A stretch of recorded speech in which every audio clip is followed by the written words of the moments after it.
पिछले एपिसोड में हमने देखा था कि फॉक्स डेमन अपने ह्यूमन फॉर्म में आ गई होती है, जो कि काफी ज्यादा सुंदर दिखाई दे रही थी। तो वहीं दूसरी तरफ फैंगशियन वैली के अंदर शेंगवान और बाकियों को पता चल गया होता है कि ये सारा काम असल में पिंगर का है और उसके साथ कोई और भी बंदा मिला हुआ था। वैली मास्टर ने शेंगवान को ऑर्डर दिया था कि उसे कैसे भी करके उन दोनों को पकड़ना है। इसलिए फैंगशियन वैली वाले शियाफान और पिंगर को ढूंढने के लिए निकल जाते हैं। साथ ही शियाफान ने फॉक्स डेमन से ये भी पूछा था कि क्या किसी तरह से बियाओ को जिंदा किया जा सकता है, जिस पर फॉक्स डेमन ने कहा था कि हाँ एक तरीका है। जिसके बाद यहाँ से ये एपिसोड शुरू होता है। तो इस एपिसोड की शुरुआत में शियाफान फॉक्स डेमन से कह रहा होता है, तो आप मुझे बताइए ना कि वो कौन सा तरीका है, जो भी तरीका होगा मैं वो करने के लिए तैयार हूँ। फॉक्स डेमन कह रही होती है, शायद ये वही लड़की होगी जिसके बारे में हर टाइम तुम सोचते रहते हो। मैंने तुम्हारी फीलिंग चेक की, वो सच में उस इंसान के लिए बहुत ही ज्यादा है। मैंने कई सारे लोगों को देखा है जो रीइंकार्नेशन स्पेल का इस्तेमाल करते हैं, जिसकी मदद से मरे हुए को वापस से जिंदा किया जा सकता है। एक ऐसा इंसान जो मर गया हो लेकिन उसकी बॉडी अभी भी वैसे ही रिमेन हो, लेकिन उसकी सोल उसके अंदर मौजूद ना हो, तो रीइंकार्नेशन स्पेल का इस्तेमाल करते हुए उसकी सोल को वापस उसकी बॉडी के अंदर डाला जा सकता है। तुमने शेंगवान की महल पे जो दीवारों पे दिखा था ना, अजीब तरह के फिगर बने हुए थे डिमोनिक जैसे, वो सारे इसी रीइंकार्नेशन स्पेल को ही दर्शाते हैं। लेकिन जैसा तुम बता रहे हो बियाओ के बारे में, तो उस हिसाब से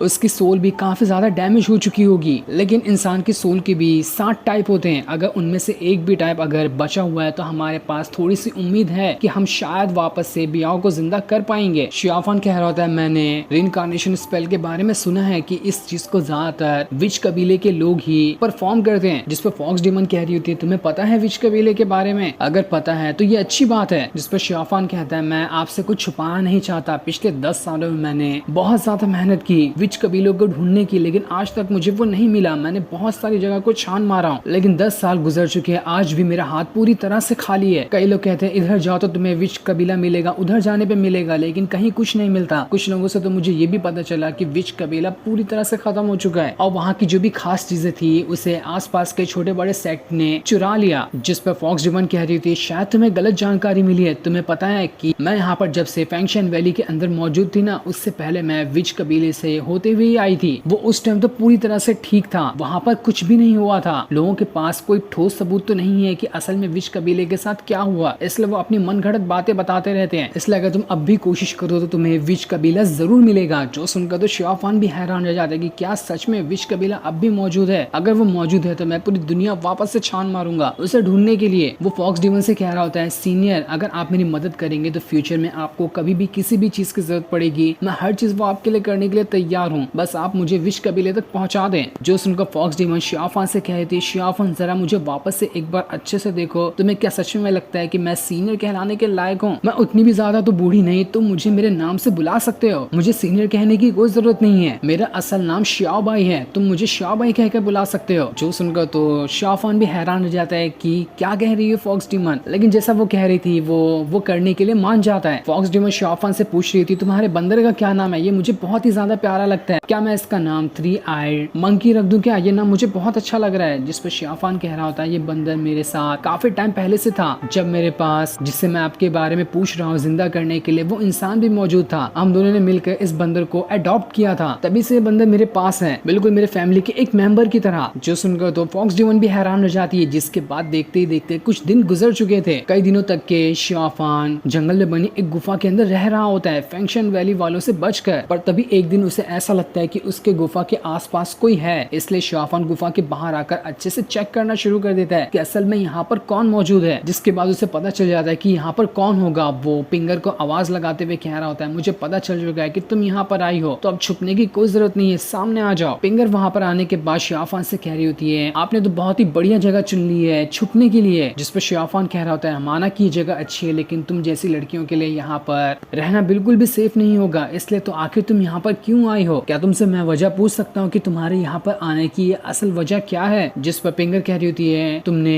फैंगशियन वैली को तो देखा ही होगा, वो काफी ज्यादा बर्बाद हो चुकी है। वहाँ के सारे लोग हम दोनों को ही ढूंढने के पीछे पड़े हुए हैं। जैसे उन लोगों ने हमें देखा तो वो हमें जिंदा नहीं छोड़ने वाले, इसलिए मैं उन लोगों से बचकर यहाँ पर आई हूँ, और ताकि तुम्हें भी यहाँ पर आने के बाद चौकन्ना कर दूं कि जरा सावधानी रहना। लेकिन तभी उसकी नजर वहाँ पर फॉक्स डेमन पे पड़ जाती है, जो दूर से शियाफान की तरफ ही चलते हुए आ रही थी। उसे देखकर तो पिंगर एकदम ज्यादा हैरान रह जाती है कि आखिर ये इतनी ज्यादा सुंदर लड़की कौन है। वो कह रही होती है, तुम कौन हो? मैंने तुम्हें इससे पहले कभी नहीं देखा था। क्या मैं तुमसे तुम्हारे बारे में पूछ सकती हूँ? साथ ही वो शियाफान से भी कह रही होती है कि 10 साल पहले तो बियाओ ने तुम्हें बचाने के लिए जूजियान स्वॉर्ड को खुद पर ले लिया था, जिस वजह से उसकी जान चली गई। और पूरे 10 साल तक के तुम पूरी दुनिया घूम रहे हो उस चीज का तोड़ निकालने के लिए जिसकी मदद से तुम बियाओ को जिंदा कर सकते हो। इस सफर में तुम्हारे साथ तो कई सारे और लोग भी शामिल हुए होंगे। तुम वैसे ही इतने ज्यादा हैंडसम हो तो कोई भी लड़कियां तुम्हारे पीछे क्यों नहीं पड़ने वाली? ऐसा लग रहा है कि ये जो लड़की है व्हाइट बालों वाली वो भी तुम्हारे पीछे पड़ गई होगी। क्यों, सही कह रही हूँ ना मैं? लगता है शियाफान तुम्हें भी अब धीरे धीरे करते हुए पास्ट को भुला देना चाहिए और नए तरीके से शुरुआत करनी चाहिए। जरा अपने पीछे तो देखो, ये सिस्टर कितनी ज्यादा सुंदर है। मेरे ख्याल से अब मुझे तुम्हें मुबारकबाद दे देनी चाहिए क्योंकि तुम अपने जिंदगी की नई तरीके से वापस शुरुआत कर रहे हो। तुम्हें इसके लिए कॉन्ग्रेचुलेशन। कभी शादी वगैरह का मौका हुआ तो मैं खुद वहाँ पर तुम्हारे घोस्ट सेट के अंदर आऊंगी। शियाफान को तो पिंगर की बातें सुनकर इतना ज्यादा गुस्सा आ रहा था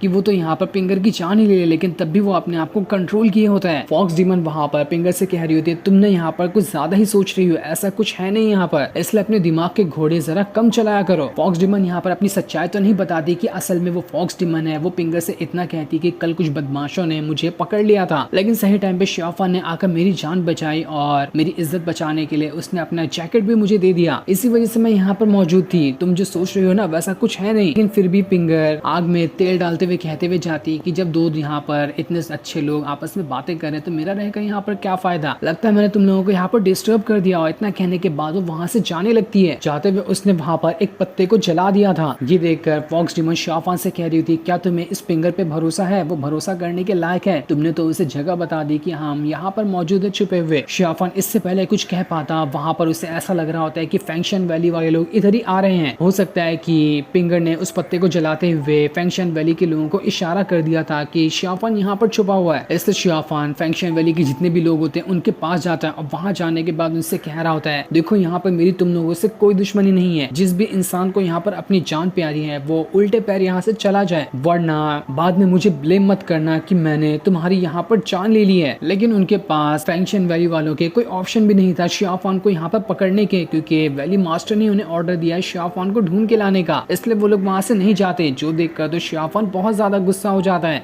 और अब देखते ही देखते शियाफान और उन सभी के बीच में काफी जबरदस्त फाइट शुरू हो जाती है। शियाफान तो बस एक ही हाथ का इस्तेमाल करते हुए सभी को उठा उठा कर फेंके जा रहा था। वो कुछ लोगों की इतनी ज्यादा हालत खराब कर देता है कि बस एक अटैक के अंदर वो लोग मारे जा रहे थे। शियाफान सभी की स्वॉर्ड को बस 2 उंगली में पकड़ने के बाद उन्हें उठा उठा कर फेंक रहा होता है। साथ ही उसने अपनी इविल पावर को भी एक्टिवेट कर लिया था, लेकिन इस वजह से उसकी बॉडी फिर से आउट ऑफ कंट्रोल होने लगती है। उसकी इविल पावर को देखकर तो सारे फैंक्शन वाले लोग डर के मारे भाग निकल देते हैं। फॉक्स डीमन वहां पर आने के बाद शियाफान से कह रही थी, कहा था ना मैंने कि इसमें पिंगर का ही हाथ है। उसने यहाँ पर फैंक्शन वैली वालों को इशारा करते हुए बुला लिया। लगता है अब हमें दूसरी जगह ढूंढनी पड़ेगी छुपने के लिए, वरना तो और भी कई सारे लोग यहाँ पर आते ही होंगे। मुझे उस लड़की की आंखों में दिखाई दे रहा था कि वो भरोसे के लायक तो बिल्कुल भी नहीं है। दूसरी तरफ हम ज़्यूकी को देखते हैं जो अपना सेट के अंदर एक जगह पर मौजूद होकर कल्टीवेशन कर रही होती है। वो वहाँ पर किसी तरह के स्वॉट टेक्निक को परफॉर्म कर रही थी। उसने आसपास के ऑरा को गैदर करना स्टार्ट कर दिया था, जिस वजह से आसपास का जितना भी ऑरा होता है वो उसकी बॉडी के अंदर समाने लगता है। उस ऑरा को कंट्रोल करते हुए वहाँ पर एक कोर बना लेती है और जैसे वो कोर बना था वो आसपास की सारी चीजों को कंट्रोल कर पा रही थी, यहाँ तक कि वो एक पत्तों तक को कंट्रोल कर पा रही होती है। लेकिन ज्यादा देर तक कि वो इस चीज का इस्तेमाल नहीं कर पाती क्योंकि वो अभी इस टेक्निक में पूरी तरह से एक्सपर्ट नहीं बनी है। वो यहाँ पर वो टाइम याद कर रही होती जब शियाफान भी उसके सामने फाइट कर रहा था। वो उसी तरह की टेक्निक को परफॉर्म करने की कोशिश कर रही होती जिस तरह से शियाफान ने किया था यिन यांग एनर्जी का इस्तेमाल करती, लेकिन ज़ूकी वहाँ पर यिन और यांग एनर्जी का ठीक तरह से इस्तेमाल नहीं कर पा रही थी। इसी वजह से वो किसी चीज को अच्छे से कंट्रोल नहीं कर पाई। वो दोबारा से वो सारी चीजें याद करने लगती है किस तरह से शियाफान फाइट कर रहा था और उसी हिसाब से वो दोबारा से अपनी प्रैक्टिस जारी रखती है। और इस बार जब वो प्रैक्टिस करती है तो वो काफी हद तक के यिन और यांग एनर्जी को कंट्रोल कर पाई थी। उस वजह से वहाँ पर इतना जोरदार धमाका होता है कि आसपास की सारी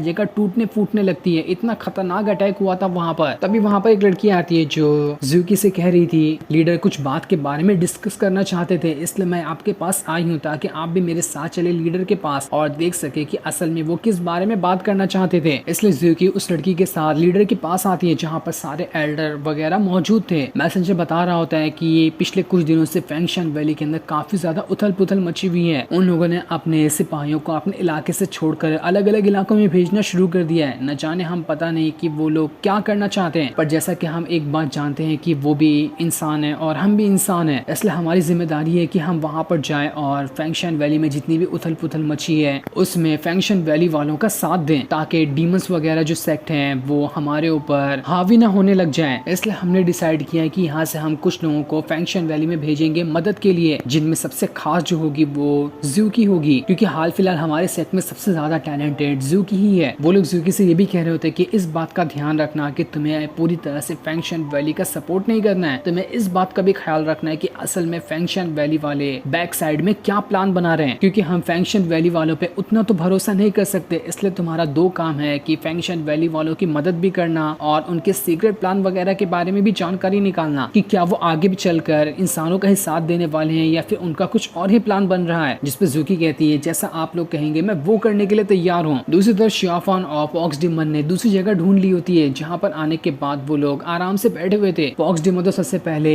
शियाफान के बंदर को नहलाने की कोशिश कर रही होती है, क्योंकि वो काफी ज्यादा गंदा हो चुका था। बंदर को नहाने में डर लग रहा होता है, इसलिए फॉक्स डिमन उसे एक एप्पल देती है ताकि उसे खाते खाते वो आराम से नहा ले। बंदर तो बिल्कुल बच्चों जैसी हरकत कर रहा था, इसलिए फॉक्स डिमन अपने हाथों से उसे नहला रही होती है। लेकिन वो बंदर तो फॉक्स डिमन के ऊपर ही पानी उड़ाना शुरू कर देता है, जो देखकर तो शियाफान को भी हंसी आ रही थी, क्योंकि फॉक्स डिमन काफी शरारती तरीके से बंदर जो पानी फेंक रहा होता है उससे बचने की कोशिश कर रही थी। इसी वजह से शियाफान को हंसी भी आ रही होती है। दूसरी तरफ हम घोस्ट किंग को देखते हैं, जो अभी तक के अपने उसी सबसे ज्यादा पावरफुल वाले फॉर्मेशन को बनाने की कोशिश कर रहा था, जिसके अंदर उसे काफी सारे बीस्ट चाहिए होंगे उस फॉर्मेशन की ताकत बढ़ाने के लिए। वो वहां पर थोड़ा खुश लग रहा होता है, ऐसा लग रहा था कि शायद जल्द ही उसका फॉर्मेशन तैयार होने वाला है, इसलिए वो वहां से आगे बढ़ना शुरू कर देता है। आगे बढ़ते हुए उसके पास एक बंदा आता है जो कि उसके ही सेट का एक एल्डर था। वो कह रहा होता है मैंने सुना है कि फैंक्शन वैली के अंदर काफी बड़ी तबाही आई है, वहाँ के सारे वोल्केनो फट रहे हैं, जिस वजह से ऐसा लग रहा है कि फैंक्शन वैली कुछ ही टाइम के अंदर पूरी तरह से बर्बाद हो जाएगा। मैं इसकी वजह तो नहीं जानता, लेकिन मैं सिर्फ इतना जानता हूँ कि फैंक्शन वैली वालों ने अब आसपास जितने भी जो मेन रोड थे उन्हें ब्लॉक कर दिया है। वो लोग वहाँ से किसी को ना आने दे रहे हैं ना किसी को जाने दे रहे हैं। जो सुनकर घोस्ट किंग कह रहा होता है अगर ऐसी बात है तो हमें पहले से तैयारी करके रखनी चाहिए, जासूसों को भेजकर पता लगाने की कोशिश करो कि असल में वहाँ पर क्या हो रहा है। अगर कुछ ऐसी गड़बड़ होने वाली रही या फिर वो लोग सीक्रेट किसी हमले की तैयारी में रहे तो हमें भी इसके लिए तैयार रहना होगा। हमारे फॉक्स क्लान जो है उनके कई सारे मेंबर को तैयार रखो कि कभी भी मौका आ सकता है फाइट करने के लिए। दूसरी तरफ फॉक्स डिमन जो होती है शियाफान से कह रही थी मुझे लगता है कि ये जगह भी उतनी ज्यादा सेफ नहीं है, यहाँ पर भी हो सकता है कि